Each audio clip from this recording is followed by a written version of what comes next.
ينبغي لجلال وجهك وعظيم سلطانك أشهد أن لا إله إلا الله وأشهد أن محمدا عبده ورسوله صلى الله عليه وسلم أما بعد أعوذ بالله السميع العليم من الشيطان الرجيم من همزه ونفخه ونفخه بسم الله الرحمن الرحيم کل کے سبق کے اندر اللہ رب العالمین نے اسلامی مہینوں کے متعلق بات کی تھی کہ اللہ کے نزدیک 12 ہیں، ان میں سے 4 حکمت والے ہیں، ان کے حکموں کو پامال نہیں کرنا چاہیے، اور جو اللہ نے حرام قرار دیے ہیں وہ حرمت والے ہیں، جن کو حلال قرار دیا وہ حلال ہے۔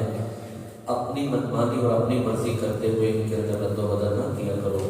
تم صرف یہ کہتے ہو کہ گنتی کو پورا کرنا ہے، لیکن اللہ کی اطاعت اور فرما برداری بھی اس کے اندر ملحوظ خاطر رکھنی چاہیے۔ اسی طرح ایمان والوں جب تم کو کہا جاتا ہے نکلو اللہ کے راستے میں تو تم بوجھل ہو جاتے ہو اور زمین کی طرف مائل ہو جاتے ہو۔ تم کیا دنیا کی زندگی کے ساتھ محبت کرنا چاہتے ہو، پسند کرتے ہو آخرت کے مقابلے میں؟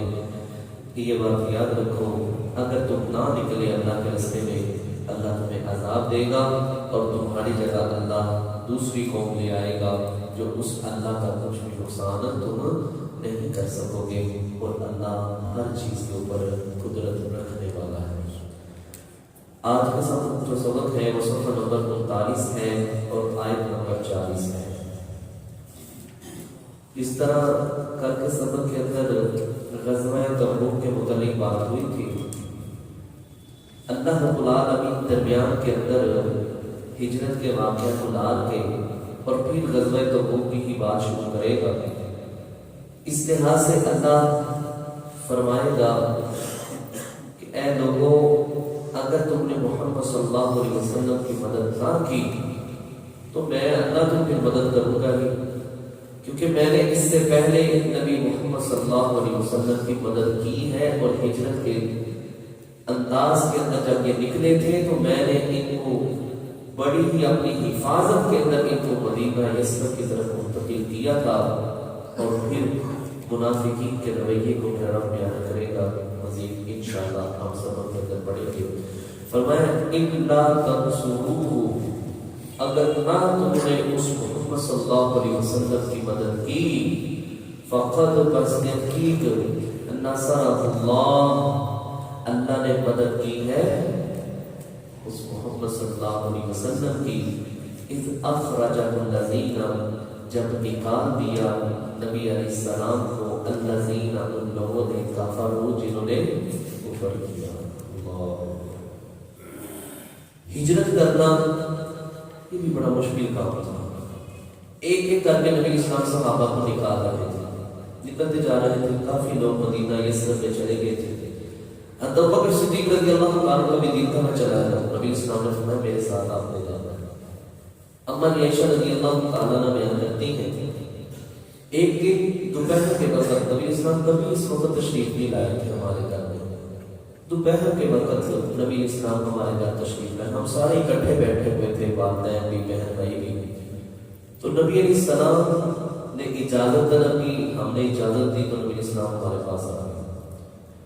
فرمایا ابو بکر اپنے گھر والوں کو سائڈ پہ کر دو۔ فرمایا اللہ کے نبی صلی اللہ علیہ وسلم، یہ سارے آپ کی گھر والی ہیں، آپ کی بیوی ہے اور یہ سارے آپ کے تعلق۔ فرمایا نہیں، سائڈ پہ کر دو، سائڈ پہ۔ اچھا ابو بکر بات یہ ہے کہ مجھے اللہ نے اجازت دی ہے ہجرت کرنے کی، تمہارا کیا پرابلم؟ فرمایا اللہ کے نبی صلی اللہ علیہ وسلم آپ اشارہ کریں، جس طرح کہتے ہیں اس طرح ہوگا۔ کب نکلنا ہے، کیسے نکلنا مجھے بتلا دیجیے، میرے پاس 2 اٹھنی ہے، میں دونوں سواریوں کو اچھے طریقے سے تیار کروا دیتا ہوں، تو نکلتے ہیں انشاءاللہ اس کے اوپر۔ فرمایا ہاں میرے پاس سواری نہیں ہے۔ اللہ اکبر۔ نبی اسلام فرمانے لگے میں تمہیں اس کے پیسے ضرور دوں گا، جس سواری نے مجھے لے کے جانا ہے میں اس کے پیسے ضرور دوں گا۔ فرمایا اللہ کے وسلم اس طرح کی باتیں کرتے ہیں، چھوڑیے۔ اچھا آج رات کو ہم نے نکلنا، سواری ادھر ہی رہنے لگی، ہم نے رات کو نکلنا۔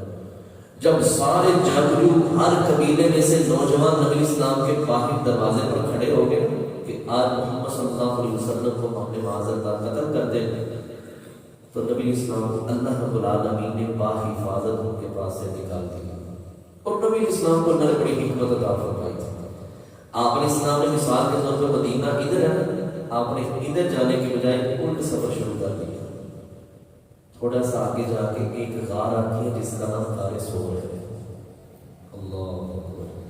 3 دن اور 3 راتیں نبی علیہ السلام نے وہاں گزاری اور مشرکین مکہ پورا زور لگا بیٹھے اور یہاں تک اعلان کر دیا جو ان دونوں میں سے ایک کو یا دونوں کو زندہ یا مردہ پکڑ کے لے کے آئے گا 100 اونٹ ہم اس بندے کو انعام دیں گے. نکل گئے، کوئی ادھر کو جا رہا ہے، کوئی ادھر کو جا رہا ہے، کوئی ادھر کو جا رہا ہے، حتیٰ کہ غار ثور کے دروازے کے اوپر امیہ اور دوسرے تیسرے بڑے بڑے سردار وہاں کھڑے ہو گئے. حضرت ابوبکر صدیق رضی اللہ تعالیٰ عنہ کہنے لگے اللہ کے نبی صلی اللہ علیہ وسلم اگر انہوں نے اپنے پاؤں کی طرف دیکھا نا تو ہمیں دیکھ لیں گے.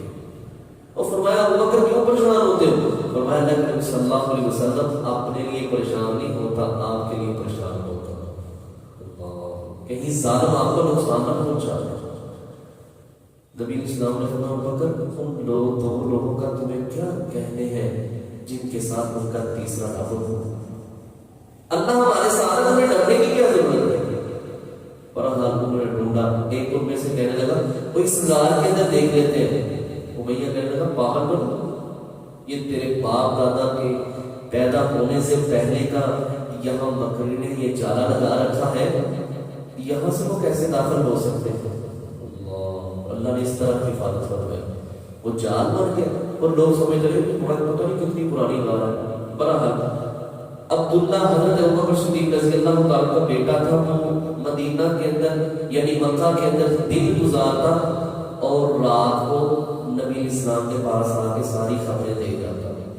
اپنی بکری اس غار کے قریب ہی چرایا کرتا تھا. رات کو جب واپس نہ آنے لگتا دودھ دو کے وہاں نبی اسلام کو پلا کے واپس آ جاتا. 3 دن جمعہ، ہفتہ، اتوار نبی اسلام کسی غار کے اندر رہے. آپ کا ایک غلام تھا ابوبکر صدیق رضی اللہ تعالیٰ عنہ ان کو حکم دیا 2 سواریاں لے کے آ جاؤ، آج ہم نے نکلنا ہے. نبی اسلام حضرت ابوبکر صدیق رضی اللہ تعالیٰ عنہ ایک کافی بندے کو انہوں نے پیسے دے رکھے تھے کہ تو نے ہم کو سمندر کے ساحل سے سائڈ سے ہوتے ہوئے ہمیں مدینہ یثرب کے اندر لے کے جانا ہے. رستے میں جاتے ہوئے نبی اسلام کو بھوک لگی. آج بھی جن بھائیوں نے مکہ سے مدینے کا سفر کیا تقریباً تیز بھی گاڑی چلے نا تو 4 گھنٹے لگتے ہیں. تو اس وقت دیکھ لیجئے دشمن کا خوف بھی تھا اور خطرناک رستے بھی تھے اور پھر یہ سارے معاملات تھے. نبی اسلام نے یہ سمجھ آئی تھی. جو مزے کی بات آپ کو بتانے لگا، نبی اسلام رستے کے اندر گزرے تو معبد اس کے متعلق مشہور تھا میرے پاس کھانے کھلانے کے لیے کچھ بھی نہیں ہے. اللہ کہنے لگے بیٹا میرا خامد جتنی بکریاں دودھ دینے والی ہوں سب کو ساتھ لے گیا. اللہ سائڈ پہ نا ایک کونے پر ایک بکری باندھی ہوئی تھی بالکل لاغر کمزور سی. اما جان یہ اگر اجازت ہو تو اس بکری کا دودھ دو لے. اور بیٹا یہ نہیں دودھ دینے کے قابل، اگر یہ اتنی ہوتی تو ساتھ نہ لے جاتا میرا خامد. اچھا آپ اجازت تو دے دیں. اس کو کیا پتا تھا یہ کون سی شخصیت ہے. اللہ اکبر. نبی اسلام نے فرمایا ابوبکر اس کو لے کے آؤ. اس کو پکڑا اور بسم اللہ پڑھ کے اس کے نیچے بیٹھ گئے. اس کی قبر کے اوپر ہاتھ رکھا. اس کو پتا چل گیا کہ محمد صلی اللہ علیہ وسلم. فرمایا ان میں معبد جتنے برتن ہیں نا گھر کے اندر وہ سارے لے گئے. حدیث کے الفاظ ہیں ام معبد کے گھر کے اندر جتنے برتن تھے اللہ نے سارے بھر دیے. خود بھی پیا اور بکر کو بھی پلایا اور ساتھ غلام کو بھی پلایا، ام معبد کو بھی پلایا. پیے آپ بھی بکیاں دودھ رکھ دیا. گھر میں خامد آیا کہ لگا خیریت ہے، کوئی خوشبو آ رہی ہے. کہنے لگے پتہ نہیں عجیب سا ایک بندہ تھا، بڑا خوبصورت اس کا چہرہ تھا، بڑی میٹھی میٹھی باتیں کرتا تھا، بڑے لوگ اس کے تابع دار تھے. وہ آیا تھا، اس بکری کا بھی اس نے دودھ دویا ہے، جو بکری دودھ دینے کے قابل نہیں اس نے بھی دودھ دے دیا ہے. معبد کا خاوند کہنے لگا یہ تو وہی گزر گیا ہے جس کا نام محمد صلی اللہ علیہ وسلم۔ ان کٹر حالات میں نبی علیہ السلام ہجرت کر کے مدینہ میں پہنچے، اور مدینہ قریب پہنچے تھے تو سراقہ بن مالک اس وقت مسلمان نہیں ہوئے تھے، 100 اونٹ کی لالچ کے اندر نبی اسلام کا محاصرہ کرنے کے لیے پیچھے بھاگا۔ اتنا قریب تھا کہ نبی اسلام کے قرآن پڑھنے کی آواز اس نے اپنے کانوں سے سنی۔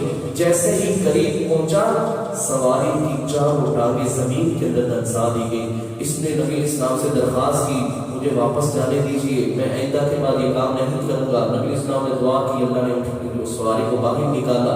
اس نے پھر سازش کی، پھر پیچھے جانے کی کوشش کی، اللہ نے مزید اس کی سواری کو نیچے دنسا دیا۔ آخر میں کہنے لگا محمد صلی اللہ علیہ وسلم مجھے پتا چل گیا اللہ کے سچے نبی ہیں، مجھے امان لکھ دیجیے کہ جب آپ کا دین غالب آئے گا تو مجھے پوری سہولت ملے گی، مجھے امان مل جائے گی۔ نبی اسلام نے فرمایا سراقہ بن مالک میری طرف سے تمہیں امان ہوگی، جاؤ واپس چلے جاؤ، اور جو کوئی آ رہا ہوگا اس کو بھی واپس لے جانا، ہمارے پیچھے نہ آئے۔ اور ساتھ نبی اسلام نے ایک خوشخبری فرمائی تھی، سراقہ اس وقت تیری کیفیت کیا ہوگی جب تو کیسر کے کنگن پہنے گا۔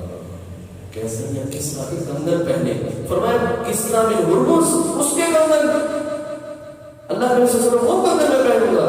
فرمایا ہاں سراقہ اس وقت تک تمہیں موت نہیں آئے گی جب تک تو کنگن نہیں پہنے گا۔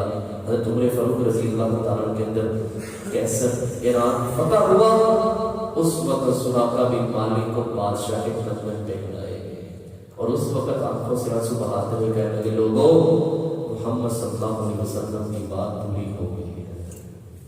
یہ ہجرت کا سفر میرا بیان کر رہا ہے۔ فرمایا اذ اخرجہ الذین، جب نکالا نبی علیہ السلام کو الذین، ان لوگوں نے کفر جنہوں نے کفر کیا، ثانی اثنین دو میں سے دوسرا، اذ ہما جب وہ دونوں فی الغار غار میں تھے، اذ یقول جب کہہ رہا تھا ایک لصاحبہ اپنے ساتھی سے، لا تحزن نہ تم غم کھاؤ، ان اللہ معنا بے شک اللہ ہم دونوں کے ساتھ ہے۔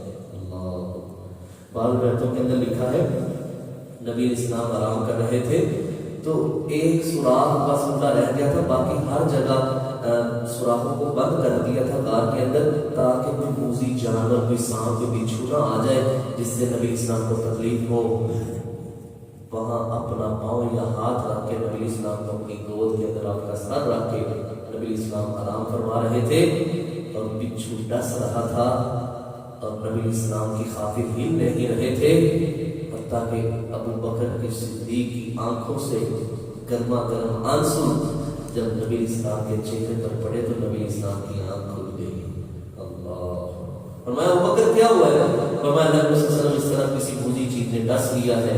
ابو بکر مجھے اٹھایا کیوں نہیں؟ فرمایا میں نے کہا اتنی تھکے ہوئے ہیں کہیں میرے پیارے نبی کی نیند نہ خراب ہو جائے، اس لیے میں نے آپ کو جگانا پسند نہیں کیا۔ اور جب غار کے اوپر جا رہا تھا نا بھائیوں، اس وقت یہ تھوڑا اونچائی کے اوپر، اس وقت نبی اسلام سے چلا بھی نہیں جا رہا تھا۔ بعض روایتوں کے اندر لکھا ہے، علماء فرماتے ہیں ابو بکر صدیق رضی اللہ تعالیٰ عنہ پیارے نبی صلی اللہ علیہ وسلم کو اپنے کندھوں پر اٹھا کے اس غار تک لے گئے تھے۔ اللہ جہاں یہ پیارے نبی کے ساتھ ہی لیٹے ہوئے ہیں، اللہ ان کے اوپر کروڑ رحمت نازل فرما۔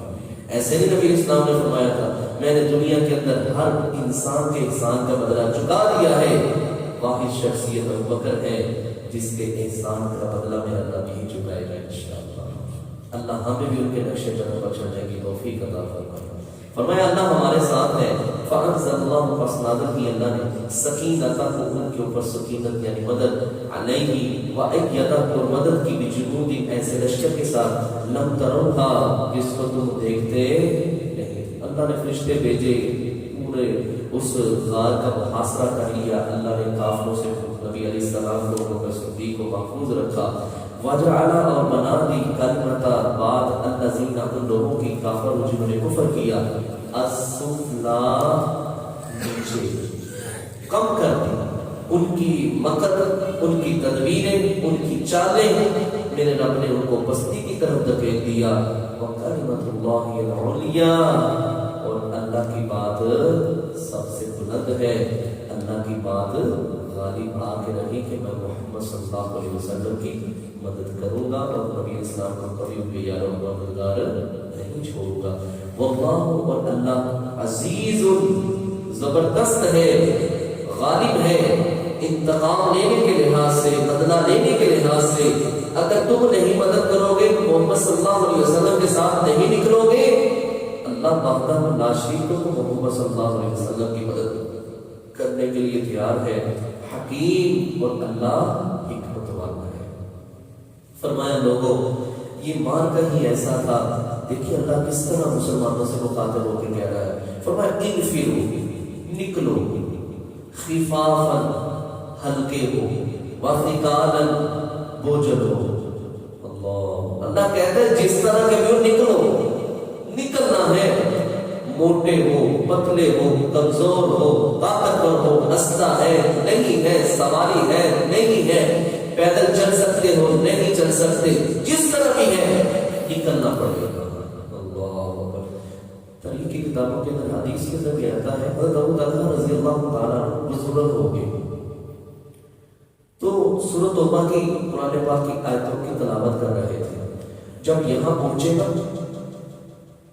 پہنچے تو رونا شروع کر دیا اور بیٹوں کو کہنے لگا بیٹے بات سنو، میرا جلدی سے نہ سامان تیار کر دو، میں نے جہاد پر جانا ہے. بچے کہنے لگے ابا جان چلا جاتا نہیں تو جہاد پر کس طرح جا رہے ہیں آپ؟ کہنے لگے بیٹا اللہ کی قرآن کی آیت مجھے بیٹھنے نہیں دے گی.